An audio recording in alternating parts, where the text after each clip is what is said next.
धन निरंकार जी, प्यारी साध संगत जी, आज सदगुरु की असीम कृपा से हम सब इस सत्संग से जुड़े हुए हैं।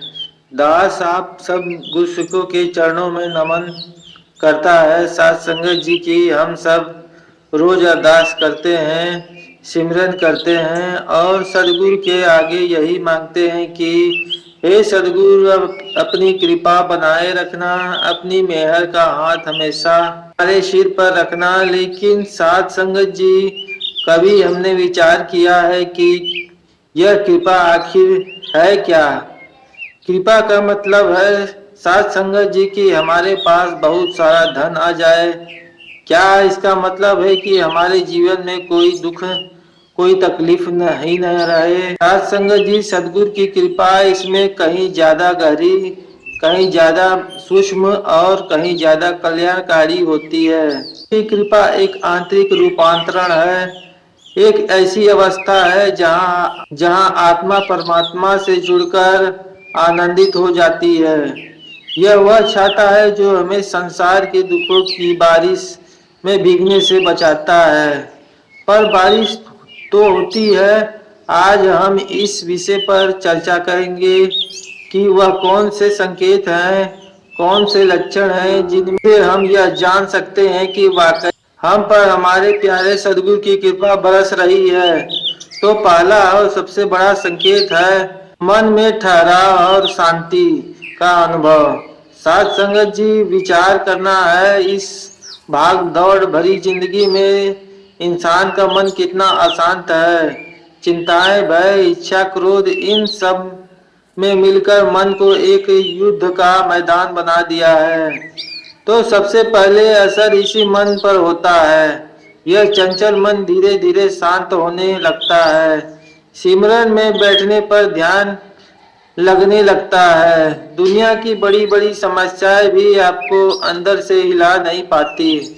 आपको एक अजीब सी, एक अनकही भी सी शांति महसूस होती है। यह शांति किसी वस्तु या व्यक्ति से नहीं, यह शांति इस निरंकार से जुड़ने से, सदगुरु के ज्ञान की रोशनी से मिलती है।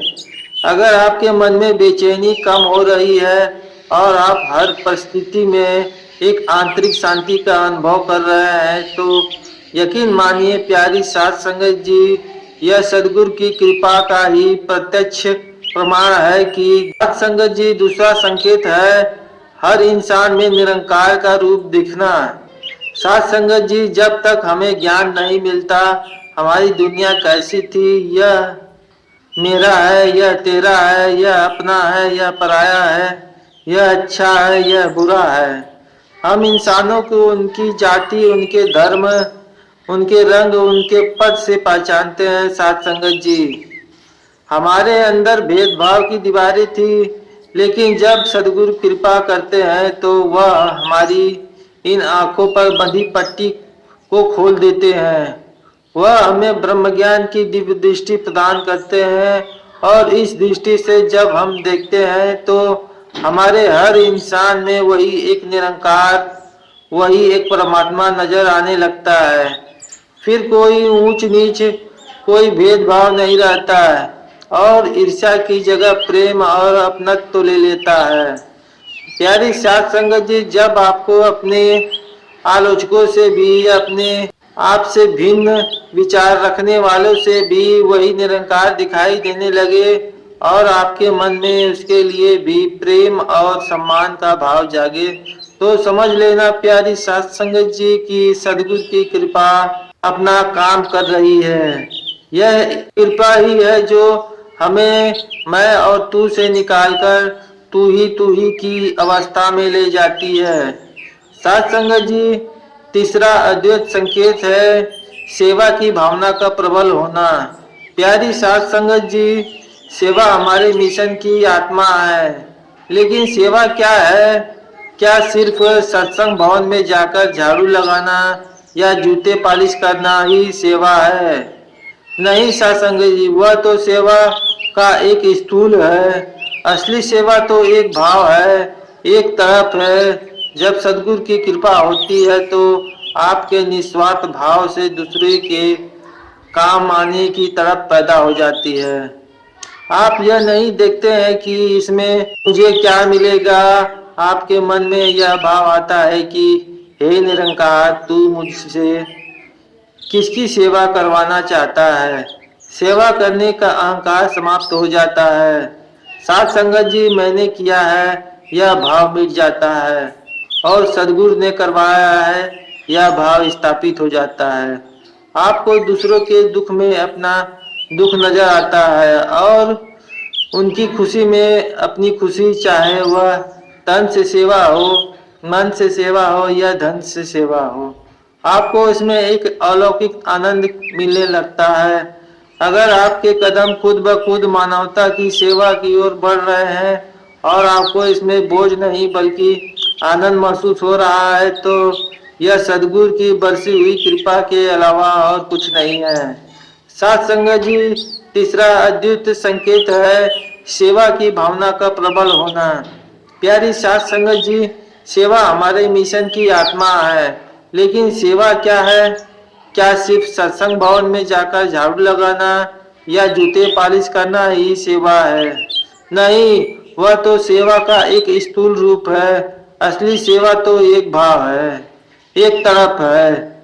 जब सदगुरु की कृपा होती है तो आपके अंदर निस्वार्थ भाव से दूसरे के काम आने की तड़प पैदा हो जाती है। प्यारी साथ संगत जी, यह नहीं देखते हैं कि इसमें मुझे क्या मिलेगा। आपके मन में यह भाव आता है कि हे निरंकार, तू मुझसे किसकी सेवा करवाना चाहता है। सेवा करने का अहंकार समाप्त हो जाता है। मैंने किया, यह भाव मिट जाता है और सदगुरु ने करवाया, यह भाव स्थापित हो जाता है। आपको दूसरे के दुख में अपना दुख नजर आता है और उनकी खुशी में अपनी खुशी, चाहे वह तन से सेवा हो, मन से सेवा हो या धन से सेवा हो। आपको उसमें एक अलौकिक आनंद मिलने लगता है। अगर आपके कदम खुद ब खुद मानवता की सेवा की ओर बढ़ रहे हैं और आपको इसमें बोझ नहीं बल्कि आनंद महसूस हो रहा है, तो सदगुरु की बरसती हुई कृपा के अलावा और कुछ नहीं है। चौथा और महत्वपूर्ण संकेत है हर हाल में शुक्राने का भाव। साथ संगत जी, इंसान की फितरत है कि शिकायत करना। गर्मी ज्यादा है, सर्दी ज्यादा है, पैसे कम है, मुश्किलें बहुत है। हम हमेशा उस चीज पर ध्यान देते हैं जो हमारे पास नहीं है। लेकिन जब सदगुरु की कृपा का अमृत हमें मिलता है तो हमारा नजरिया बदल जाता है।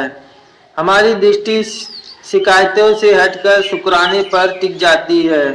फिर चाहे जीवन में सुख आए या दुख, मान मिला या अपमान, सेहत अच्छी हो या बुरी, हर हाल में मुंह से यही निकलता है, धन निरंकार जी तेरा शुक्राना, तू जिस हाल में रखे वही हमारे लिए अच्छा है। इसे ही भला मानना कहते हैं। कृपा का यह मतलब नहीं है कि जीवन में चुनौतियां नहीं आएगी। चुनौतियां तो आएंगे ही, लेकिन सदगुरु की कृपा हमें उन चुनौतियों का सामना करने की शक्ति और हिम्मत देती है। अगर आपका दिल हर छोटी बड़ी बात के लिए, हर सांस के लिए इस निरंकार और सदगुरु का शुक्राना कर रहा है, तो मुबारक हो, आप पर सदगुरु की कृपा बरस रही है। ये सात संगत जी। और पांचवा संकेत है निरंकार पर अटूट विश्वास। सात संगत जी, विश्वास तो दुनिया में हर कोई करता है, लेकिन हमारा विश्वास अक्सर शर्तों पर आधारित होता है। अगर मेरा काम हो गया तो भगवान है, नहीं हुआ तो नहीं है। यह विश्वास नहीं है, यह सौदा है। सदगुरु की कृपा हमें विश्वास नहीं, अटूट विश्वास प्रदान करती है। एक ऐसा विश्वास जो किसी भी परिस्थिति में डगमगाए नहीं। जैसे एक छोटा बच्चा अपने पिता की उंगली पकड़कर भीड़ में भी निडर होकर चलता है, क्योंकि उसे पता है कि उसका पिता उसे गिरने नहीं देगा। ठीक वैसे ही विश्वास हमारा सदगुरु और इस निरंकार पर हो जाता है। जीवन में जब मुश्किलों के तूफान आते हैं तो भी अंदर से एक इत्मीनान रहता है कि मेरा सदगुरु मेरे अंग संग है, वह मेरा बुरा नहीं होने देंगे। यह अटूट विश्वास ही हमारी सबसे बड़ी ताकत है, हमारा सबसे बड़ा सहारा है। अगर आपका विश्वास दिन प्रतिदिन मजबूत हो रहा है तो यह सदगुरु की कृपा का ही फल है। सात संग जी छठा अंतिम लेकिन बहुत ही प्यारा संकेत है। सत्संग के प्रति खिंचाव और आनंद। प्यारी सात संगत जी, एक सांसारिक व्यक्ति को सत्संग में बिठा दो तो उसे नींद आने लगती है, उसका मन भागेगा, उसे लगेगा कि मेरा समय बर्बाद हो रहा है। लेकिन जिस गुरसिक पर सदगुरु की कृपा होती है उसके लिए सत्संग एक प्यासे के लिए पानी की तरह हो जाता है। उसे सत्संग में आने के लिए किसी को कहना नहीं पड़ता, उसका मन खुद उसे खींच कर लाता है। उसे संतों के वचन सुनने में, गुरुवाणी की कीर्तन में और साथ संगत के दर्शन करने में एक अद्भुत आनंद मिलता है। साथ संगत जी, सत्संग उसके लिए एक चार्जिंग स्टेशन बन जाता है, जहां आकर उसकी आध्यात्मिक बैटरी फुल चार्ज हो जाती है। साथ संगत जी, आपको सत्संग की भूख लगी है। अगर सत्संग के बिना आपको अधूरापन महसूस होता है तो प्यारी साथ संगत जी, यह स्पष्ट संकेत है कि सदगुरु की कृपा आपको अपनी ओर खींच रही है। तो यह वह छह संकेत मुख्य संकेत है, मन की शांति सब में मिलकर। तो यह वह छह मुख्य संकेत है, मन की शांति सब में निरंकार का दीदार, सेवा का भाव, हर हाल में शुक्राना, अटूट विश्वास और सत्संग में आनंद। साथ संगत जी, हमें खुद का आकलन करना है। यह संकेत किसी को दिखाने के लिए नहीं है, यह हमारे और अपने आध्यात्मिक सफर को मापने के पैमाने हैं। अगर इनमें से कुछ संकेत हमें अपने जीवन में दिख रहे हैं तो सदगुरु का शुक्राना करें, और अगर कोई कमी है तो अरदास करें कि हे सदगुरु, हमें भी इस कृपा का पात्र बनाओ। सदगुरु की कृपा तो एक बहती है हुई नदी की तरह है, वह किसी से भेदभाव नहीं करती। जरूरत है तो बस हमारा पात्र सीधा रखने की, अपने मन के बर्तन को अहंकार, नफरत और विकारों से खाली करने की। और यह तो तभी संभव है जब हम सदगुरु के वचनों को केवल सुने ही नहीं बल्कि अपने जीवन में अपनाए। दास आखिरी में यह अरदास करता है कि हमारे प्यारे सदगुरु हम सब अपनी कृपा तो की बारिश करते रहे और हम सब उनके बताए हुए मार्ग पर चलते हुए अपने जीवन को सफल बना पाए। प्यारी साध संगत जी, धन निरंकार जी।